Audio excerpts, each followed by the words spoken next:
ரஜினிகாந்தை பொறுத்த வரைக்கும் எப்பவுமே மைக் கிடைச்சாலோ மேடை கிடைத்தாலோ அந்த மேடைக்கும் அந்த மைக்குக்கும் அந்த சூழலுக்கும் ஏற்ற மாதிரியான விஷயங்களை ரொம்ப பட்டவர்த்தனமாக போட்டு உடைக்கிறத சமீபத்திய பேச்சுக்கள், முன்னாடி பேசுகிற பேச்சுக்களை விட குட்டி கதையில தான் ரொம்ப இவர்கிட்ட தான் பல பேர் காப்பி அடிச்சானுங்க. ரஜினிகாந்த் இருந்து மேனரிசம், ஸ்டைலு, கம்ப்ளீட் எல்லாம் காப்பி அடிச்சவங்க தான் இன்னைக்கு அதுக்கப்புறம் வந்த நடிகர்கள் எல்லாருமே, இன்க்ளூடிங் நான் டாப் பெரிய உச்சத்துல இருந்து சம்பளத்தை விட்டு வந்தேன்னு சொன்ன விஜய் வரைக்கும் காப்பி அடிக்கிறது ரஜினிகாந்த் கிட்ட. வைரமுத்துக்கும் ஏ ரஹ்மானுக்குமே தொடர்புகள் ரொம்ப கட் ஆயிடுச்சு. அது ரீசன் என்னன்னா, சில பேருடைய அந்த வளர்ச்சியில பார்த்தீங்கன்னா ஒரு கட்டத்துக்கு மேலே போயிட்டா நான் தான்ற மாதிரி ஒரு போயிடுவாங்க. இசையமைப்பாளருக்கு ஒரு பாராட்டு விழா நடத்த, அதுவும் நம்ம வந்து இசைஞானியை கொண்டாடணும், கொண்டாடாமல் தவறியவர்கள் பல பேர் நம்மளே பல இடங்களில் சொல்லியிருக்கோம். அவரெல்லாம் இன்னும் அதிகமாக உயரத்தில் வச்சு கொண்டாடி இருக்கணும். அவர் அந்த கலருக்குள்ளே போகாமல் இருந்தாருன்னா இன்னும் பெரிய உயரத்துக்கு அவர் வந்து போயிருப்பார். எனக்கு முத்துக்குமார் நல்ல பழக்கம். முத்துக்குமார், கவிஞர் முத்துக்குமார், அது மாதிரி சில பேர்லாம் நம்ம வந்து ஐகானிக்கா இவங்கெல்லாம் இண்டஸ்ட்ரியில் முக்கியமான நபர்கள் பார்க்கப்பட்ட எல்லாருமே குறைந்த வயதில் கண்ணுக்கு தெரிஞ்சு அவங்களுடைய மறைவுகள் அதிர்ச்சியாக இருந்திருக்கும். ஏன்னா முத்துக்குமாரும் ஏறக்குறைய பார்த்தீங்கன்னா மஞ்சள் காமாயில பாதிக்கப்பட்டார். அதற்கு மிக மிக முக்கியமான காரணம் மது, மிக முக்கிய காரணமாக அவர் அது மஞ்சள் காமாலையில் பாதிக்கப்பட்டதே தெரியாமல் அவர் நிறைய அந்த மது வகைகளை தேடினதனுடைய விளைவு அவருடைய அந்த மிகப்பெரிய பொக்கிஷம். அவர் ஒற்றன் செய்தி நேயர்களுக்கு வணக்கம். வணக்கம் கோடங்கி.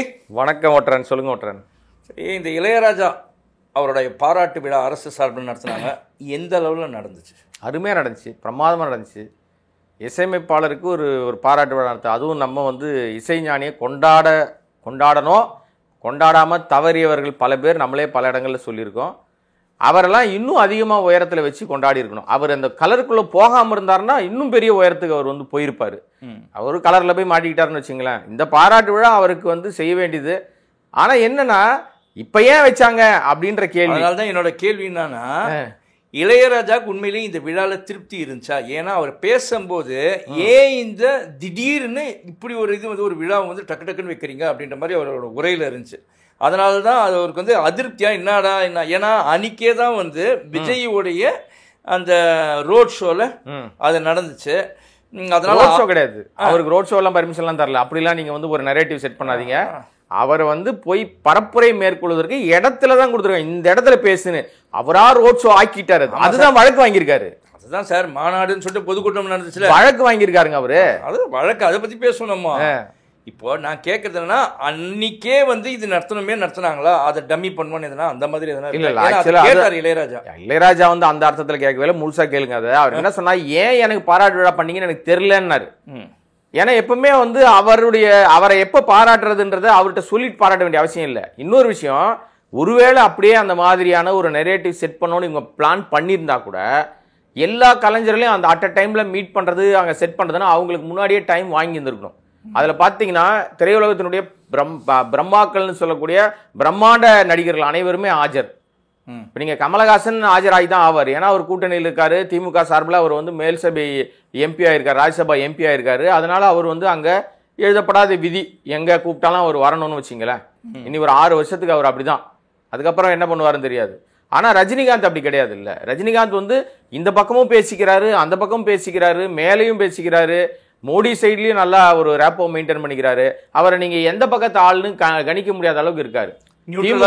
திமுக சைட்லயும் நல்ல நரேட்டிவ். இப்ப ஜெயலலிதா இருக்கும் போதும் ஜெயலலிதாவை கடுமையா எதிர்த்தாரு.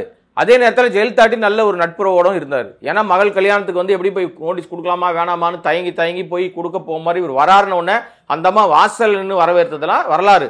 அதுக்கு முன்னாடி தான் ஜெயலலிதாவை ஆண்டவனாலும் காப்பாற்ற முடியாதுன்னு சொன்னார். ஜெயலலிதாவை மீண்டும் நீங்க தேர்ந்தெடுத்தால் தமிழ்நாட்டை ஆண்டவனாலும் காப்பாற்ற முடியாதுன்னாரு. அப்படிப்பட்ட ஜெயலலிதா தான் வந்து நம்மளை திட்டான அளவு பார்க்காம வாசல்ல வந்து வழி அனுப்பி வச்சு வாசல்ல வந்து வரவேற்றதுலாம் ஒரு வரலாற்று விஷயம். அதனால ரஜினிகாந்தை பொறுத்த வரைக்கும் மிக மிக தெளிவாக தான் ஒரு என்டர்டெய்னரு, இந்த மக்களுக்கு ஒரு என்டர்டெய்னரு, பொலிட்டீஷியன். அவரை நீங்க வந்து உள்ளுக்குள்ள ஒரு பொலிட்டீஷியன், வெளிப்படையான பொலிட்டீஷியனா அவர் காமிச்சுக்கிறது இல்லை. ஆனால் எனக்கு இங்கே தான் ஒரே ஒரு சந்தேகம் எழும்புது. என்ன அப்படின்னா, இந்த விழா வந்து திடீர்னு இளையராஜா கேள்வி கேட்டதும் அதெல்லாம் பார்த்தா இது வந்து நடத்துது யார்? அரசு சார்பு விழா. திடீர்னு நடத்தலைங்க, திடீர்னு கேள்வி கேட்கலங்க. அதை முதல்ல தெரிய வைங்க, புரிய வைங்க உங்களுடைய பார்வையாளர்கள். அது புரிஞ்சுக்கிற விதத்தில் நம்ம எல்லாரும் புரிஞ்சுப்பாங்க. அதனால தான் வந்து சோசியல் மீடியாவில் எழுதுறாங்களா, அதை கட் பண்ணி போடுறாங்க. நான் கேட்ட கேள்வி சொல்லுங்க, அந்த கேள்வியை சொல்லுங்க. நீங்க முதல்ல கேள்வியை முடிங்க. அதாவது இது அரசு விழா தானே. ஆமா, அரசு விழாவில் வந்து அரசு விழாவில் பேசக்கூடிய கெஸ்ட்டுங்களுக்கு வந்து ஒரு நாகரிக நாகரிகமான பேச்சுன்னு ஒண்ணு இருக்கும். புரியுதுங்களா? அதாவது வந்து ஒரு சபை குறிப்பிலிருந்தே நீக்கப்படக்கூடிய விஷயங்கள்லாம் இருக்கு சில அரசு விழாக்கள்ல. அப்படி இருக்கும் பட்சத்தில் என்னதான் ஒரு சினிமா கலைஞர் ஒரு இசை கலைஞருக்கு வந்து பாராட்டு விழாவா இருந்தாலும் அங்க பேசின ரஜினிகாந்த் வந்து நானும் இவரும் என்ன மாதிரிலாம் கூத்தடிச்சோம், அப்புறமா வந்து நானும் அவரும் சரக்கு சாப்பிட்டோம், பியர் சாப்பிட்டோம் அப்படின்ட்டு ஒரு அரசு விழாவில் பேசுகிறாரு. அதே சமயத்தில் வந்து கிசு கிசுலாம் பேசணும், சரி இந்த நடிகை பற்றி அந்த நடிகை பற்றி, அப்படிப்பட்ட ஒரு பேச்சு வந்து இந்த மாதிரி ஒரு அரசு விழாவில் வந்து ஒரு தேவையான பேச்சா? இல்லை அன்னைக்கு ஓப்பனாக நான் கேட்கணும்னா அன்னைக்கு விஜய் இது நடந்த அந்த கூட்டம் ரோட் ஷோ எது வேணாலும் நீங்கள் நினச்சிக்கோங்க, நீங்கள் ஆஸ் யூ விஷ், இல்லை பொதுமக்கள் எப்படி நினச்சிக்கலாம், அந்த செய்தியை மறக்க அடிக்கிறதுக்கோசரம் இவர் பேசிய பேச்சா? யார் ரஜினிகாந்த் பேசின பேச்சா? இப்போ ரஜினிகாந்தை பொறுத்த வரைக்கும் ஆரம்ப காலத்திலேருந்தே ரஜினிகாந்த் வந்து அவர் ஒரு காம்படிட்டருங்க. இன்றைக்கும் அவர் வந்து ரிட்டையர்டு நடிகர் கிடையாது. இப்போ விஜய் சொன்னார் பாருங்க, ரிட்டையர்ட் நடிகர்கள் எல்லாம் திருப்பி வந்து அவர் பேசுறது ஜாலியாக பேசக்கூடிய ஆள் தான். ஒரு நிமிஷம் ரஜினிகாந்தை பொறுத்த வரைக்கும் எப்பவுமே மைக் கிடைச்சாலோ மேடை கிடைத்தாலோ அந்த மேடைக்கும் அந்த மைக்குக்கும் அந்த சூழலுக்கும் ஏற்ற மாதிரியான விஷயங்களை ரொம்ப பட்டவர்த்தனமாக போட்டு உடைக்கிறத சமீபத்திய பேச்சுக்கள், முன்னாடி பேசுகிற பேச்சுக்களை விட குட்டி கதையில தான் அவர் ரொம்ப இவர்கிட்ட தான் பல பேர் காப்பி அடிச்சானுங்க. ரஜினிகாந்த் கிட்ட இருந்து மேனரிசம் ஸ்டைலு கம்ப்ளீட் எல்லாம் காப்பி அடிச்சவங்க இன்னைக்கு அதுக்கப்புறம் வந்த நடிகர்கள் எல்லாருமே, இன்க்ளூடிங் நான் டாப் பெரிய உச்சத்துல இருந்து சம்பளத்தை விட்டு வந்தேன்னு சொன்ன விஜய் வரைக்கும் காப்பி அடிக்கிறது ரஜினிகாந்த் கிட்ட இருந்து. அது மறுக்க முடியுமா? மறுக்க முடியாது. இந்த பேச்சினுடைய சாராம்சம் வந்து ரஜினிகாந்த் வந்து இதை இப்படி பேசினாரா அதை அப்படி பேசினாரான்னு நரேட்டிவ்னா அரசாங்க விழாவில் இப்படி பேசக்கூடாதுன்னு எந்த வரையறையும் கிடையாது. சார் ஒரு நிமிஷம் சொல்லிடுறேன். இல்ல நான் சொல்லிடுறேன், அப்புறம் நீங்க உங்களுடைய கேள்வி வைங்க. நீங்க நெறியாளர் என்ன வேணா கேள்வி வைக்கலாம், பதில் சொல்லக்கூடிய இடத்துல எனக்கு தெரிஞ்சதை நான் சொல்றேன். நீங்க நாகரிகம்ன்றது எதை வச்சு நாகரிகம்னா, நீங்க ஒரு தவறான ஒரு இப்ப பியர் அடிச்சோம் நாங்க அப்படின்னு சொல்றது வந்து ஒரு பெரிய தப்பான விஷயமா பார்க்கப்பட்டுச்சுன்னா இந்த இடத்துலயும் அதை ஒத்துக்கிறதுக்குன்னு ஒரு மனசு இருக்குது. இப்ப அவர் மட்டும் அவர் டேமேஜ் பண்ணிக்கல. அவர் என்ன சொல்றாரு, நான் எல்லா தப்பும் பண்ணிட்டேன், தப்பு பண்ணதனுடைய விளைவு இது 50வது மாடல் வண்டிப்பா, எல்லா பார்ட்ஸும் மாத்திட்டாங்க, பார்த்து நிதானமா ஓட்டுங்க, இல்லைன்னா வண்டி கண்டம் ஆயிடும்னு சொல்றதுக்கும் ஒரு தெம்பு வேணும்ல, அதுக்கு ஒரு தனி தைரியம் வேணும்ல. பார்ட்ஸ் மாத்திட்டான்னு எவனா சொல்லுவானா? என் உடல் உறுப்புகள்ல பலவற்றை மாத்திட்டோம், நான் வந்து இப்போ ரிட்டையர்ட் ஸ்டேஜ் தாண்டி வந்து ரன்னிங் கண்டிஷன்ல நல்லா ஓடிக்கிட்டு இருக்குது, ஸ்மூத்தா போகுது, என்ன சிக்கல் இல்லாம யூஸ் பண்ணுங்கன்னு பல விழாக்கள்ல சொல்றாருல்ல. அதே மாதிரிதான் இதுவும். அன்னைக்கு இந்த பார்ட்ஸ் மாத்தினதுக்கு காரணம் என்ன? அன்னைக்கு இவங்க பண்ண அந்த விஷயங்கள்லாம் என்ன பண்ணாங்கன்னு யாரோ ஒருத்தர் பேச வேண்டியதில்லை. நானே இந்த தப்பெல்லாம் பண்ணேன், நானே அந்த காலத்துல நாங்க இப்படிதான் இருந்தோம், இன்னைக்கு எல்லாத்தையும் நாங்க வந்து அதனுடைய தவறுகளை இன்னைக்கு எங்களுக்கு தெரியுது, நாங்க மாத்திக்கிட்டோன்றது அந்த மாதிரி கன்ஃபெக்ஷனா தான் இதை நீங்க எடுக்கணுமே தவிர, அவர் எப்படி அரசு விழாவில் தப்பு பண்ணிட்டார், அரசு விழாவில் பேசிட்டார், ரஜினிகாந்த் பேசியது தவறு அப்படின்னு யாராவது ஒருத்தர் நரேட் பண்ணுவாங்கன்னா யார் பண்ணுவா தெரியுமா?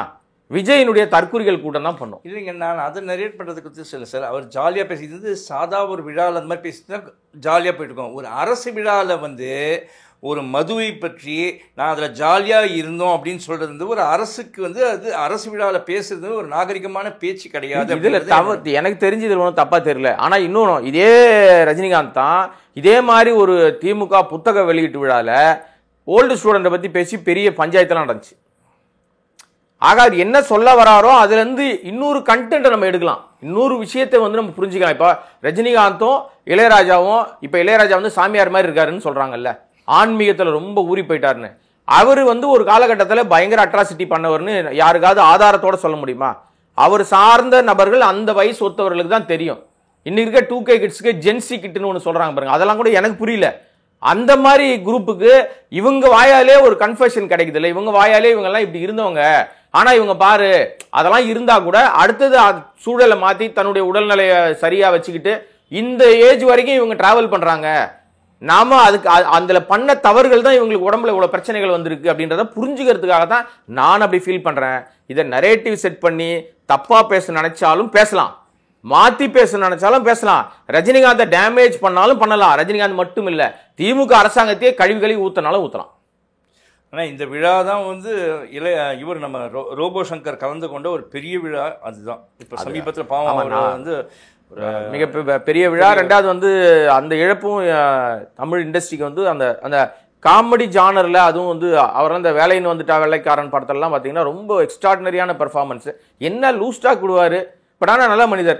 இப்ப நம்ம ஒரு பூஜையில கூட லாஸ்டா ஒரு பூஜை ஒன்று நடந்துச்சு. இப்போ காட்ஸில்லான்ற ஒரு பூஜையில கூட வந்திருந்தாரு. அதோட ஷூட்ல தான் அந்த ஷூட்ல தான் ரொம்ப அவர் வந்து அன்னைக்கு அந்த விழாவில் வந்து போயிட்டு கமல் சார் காலில், ரஜினி சார் காலில், அப்புறமா முதல்வர் காலில் எல்லாம் விழுந்து ஆசீர்வாதம் வாங்கிட்டு போனார் அன்னைக்கு. ஆனா எனக்கு என்ன வருத்தம்னா, இந்த மாதிரி கலைஞர்கள் வந்து உடம்பு அவங்களுடைய உடல் அக்கறையிலையும் இப்ப நீங்க குடின்னு சொன்னதுனால இவர் வந்து இந்த சரக்கு அடிச்சோன்னு சொன்னதுனால சொல்ல வரேன். இப்ப இளையராஜா சொன்ன விழாவில் அதுதான் சொல்ல வந்தேன். என்னன்னா, இந்த மாதிரி நம்ம இப்ப எனக்கு முத்துக்குமார் நல்ல பழக்கம். முத்துக்குமார் கவிஞர் முத்துக்குமார் அந்த மாதிரி சில பேர்லாம் நம்ம வந்து ஐகானிக்கா இவங்கெல்லாம் இண்டஸ்ட்ரியில முக்கியமான நபர்கள் பார்க்கப்பட்ட எல்லாருமே குறைந்த வயதுல கண்ணுக்கு தெரிஞ்சு அவங்களுடைய மறைவுகள் அதிர்ச்சியா இருந்திருக்கும். ஏன்னா முத்துக்குமாரும் ஏறக்குறைய பாத்தீங்கன்னா மஞ்சள் காமாயில பாதிக்கப்பட்டாரு.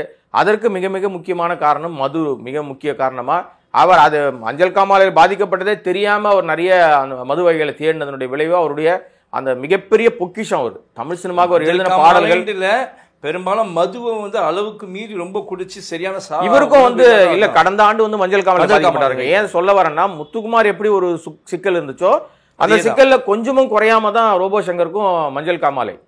அதுல கிட்டத்தட்ட ரொம்ப போராடி ஆள் எப்படி இருப்பாரு, அவர் ஒடுங்கி போய் தான் அந்த பயங்கரமா அப்பெல்லாம் வந்து ரொம்ப ரொம்ப சரியா இருந்திருக்காரு.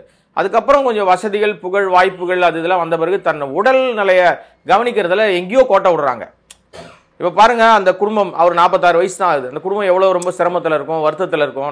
நமக்கே பழகிய நமக்கே அந்த மாதிரி சிக்கல் இருக்குதும் போது, பட் அவரோட அந்த குடும்பம் பெரிய இழப்பை சந்திச்சிருக்கு.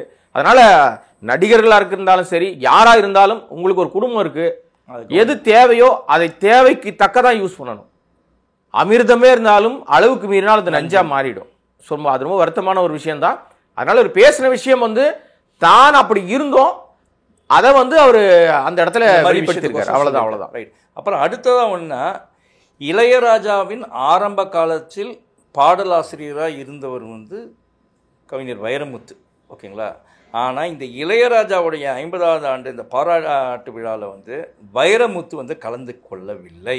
அதுக்கான காரணம் என்னவா நீங்கள் பார்க்குறீங்கன்னு சொல்லுங்கள். ஆக்சுவலாக அவர் வந்து கலந்துக்கலாத எனக்கே அது ஒரு ஷாக்காக தான் இருந்துச்சு. என்ன ஆளை காணாமல், இவர் தான் முதல் ஆளாக இருப்பார். ரெண்டாவது வந்து திமுக அரசாங்கத்தினுடைய எல்லா நிகழ்வுகளிலும் கலை இலக்கிய நிகழ்வு எதுவாக இருந்தாலும் முதல் ஆளாக அட்டண்டன்ஸ் போடக்கூடியவர் அவர் தான். இவர் இப்போ வரவே இல்லை, என்ன ரீசன்னு தெரியலையே அப்படின்னு நமக்கு தெரிஞ்ச வகையில் விசாரிக்கும் போது அவர் அழைக்கவே இல்லை அப்படின்ற மாதிரி தகவல் இருந்துச்சு. ஏன் அழைக்கலன்றதுக்கு தெரியல நமக்கு அந்த காரணம். இளையராஜாக்கும் வைரமுத்துக்கும் இருக்கலாம் பேச்சுவார்த்தை இருக்கா? இல்ல அது சுத்தமா ரொம்ப வருடங்கள் ஆயிடுச்சு, கட்டாயிருச்சு. அதே மாதிரி அவர் வந்து ஏஆர் ரஹ்மானோட அவருடைய தொடர்பு கட்டாயிருச்சு. அது எல்லாத்துக்கும் காரணம் அவங்க முன்னாடி ஏஆர் ரஹ்மானுக்கும் வைரமுத்துக்கும் ஏஆர் ரஹ்மானுக்குமே தொடர்புகள் ரொம்ப கட்டாயிருச்சு. அது ரீசன் என்னன்னா, சில பேருடைய அந்த வளர்ச்சியில பாத்தீங்கன்னா ஒரு கட்டத்துக்கு மேல போயிட்டா நான் தான்ற மாதிரி ஒரு போயிடுவாங்க. அகம்பாவமா? அது அகம்பாவம், ஆணவம், எப்படி வேணா வச்சுக்கலாம் நீங்க, வாட்டவர் நீங்க சொல்றது. அது கிரீடம் கூட சில பேர் சொல்லுவாங்க, மகுடம்னு சொல்லுவாங்க. அப்போ அவங்க எல்லாம் பெரிய ஆள் லெஜெண்ட் பானுவாங்க.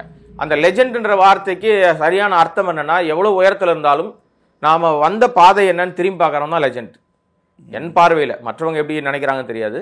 அதனால இந்த பிரபலங்களுடைய பார்வையில பாத்தீங்கன்னா எல்லாருமே ஐசோலேட்டா தனித்தனியா நிக்கிறாங்க. வருத்தப்படுவார்ன்ற ஒரு காரணத்துக்கோசம் அவர் அழைக்காம இருக்கலாம், மேபி இருக்கலாம். ஏன்னா அந்த பிரச்சனை எதனால வந்துச்சு அப்படின்றது நம்ம வந்து நதி மூலம் ரிஷி மூலம் தேட வேண்டிய அவசியம் இல்லை, எல்லாருக்குமே தெரியும். ஸோ அதை திரும்பியும் போய் நம்ம அதை தேடி எடுத்து தோண்டி எடுத்து சொல்ல வேண்டிய அவசியம் இல்லை. அதுதான் காரணமா இருக்கும்னு நினைக்கிறேன் நான். மற்றபடி வேற ஒன்றும் அவங்களுக்குள்ள. ஆனா திமுகவுக்கும் வைரமுத்துக்கும் தொடர்பு நல்லா இருக்கு, அதுல எந்த மாற்று கருத்தும் இல்லை. நன்றி கோடங்கி. நன்றி நேயர்களே.